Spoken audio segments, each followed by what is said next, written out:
感謝トーマス。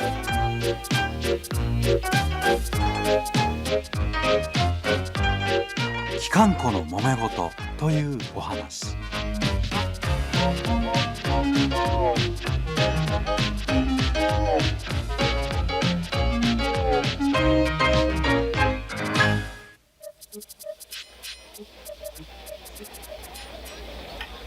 トップハムハット卿がオフィスにいると騒がしい声が聞こえてきた。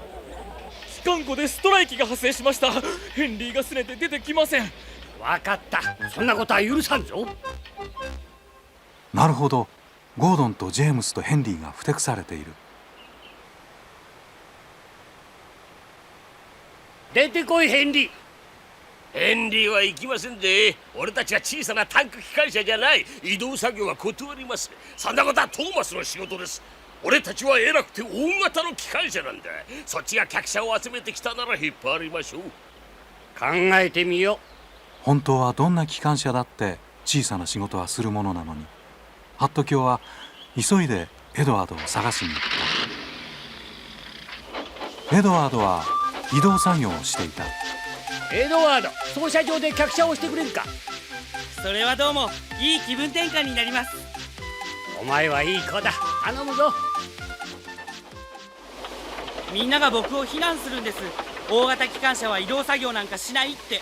そんなことないですよね。そうともエドワード、それに大型機関車だって移動作業はする。ともかく新しいタンク機関車を探さねば。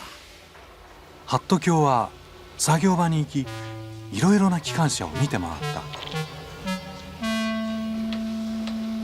た。やがて緑色の小さな機関車が彼の目に留まった。これだ。お前を選んだら一生懸命働くか。もちろんです。いい子だな。お前をパーシーと呼ぼう。はい、ありがとうございます。ハット卿は彼を連れ帰った。エドワード、パーシーだ。いろいろなことを教えてやってくれ。わかりました。パーシーはすぐに仕事を覚え、2人は楽しい午後を過ごした。次の朝、トーマスが到着した。ハット卿に言われたんだ。手伝ってほしいって。トーマス、早かったな。実はヘンリーとゴードンとジェームスがへそを曲げてな、タンク機関車みたいに移動作業するのは嫌だと抜かしおる。しばらくの間、君らに本線を走ってもらいたい。よーし、力のほど見せてやる。パーシーも手伝うな。もちろんです。ぜひやらせてください。エドワードとトーマスは本線を走り、すれ違うたびに挨拶を交わした。パーシーは視線を走った。ゴードンとジェームスとヘンリーは寒くて寂しくて惨めだった。バカなことをしたと今では反省している。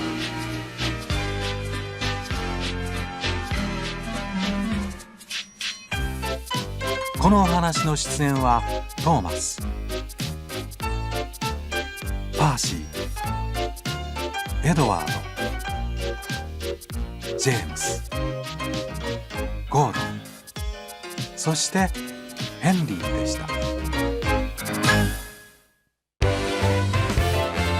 あなたがレールを踏み外した時、支えてくれる仲間がいること、トーマスはこれからも伝え続けます。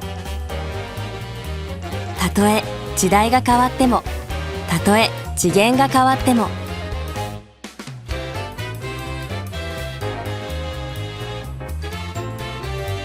機関車トーマスフルリニューアル。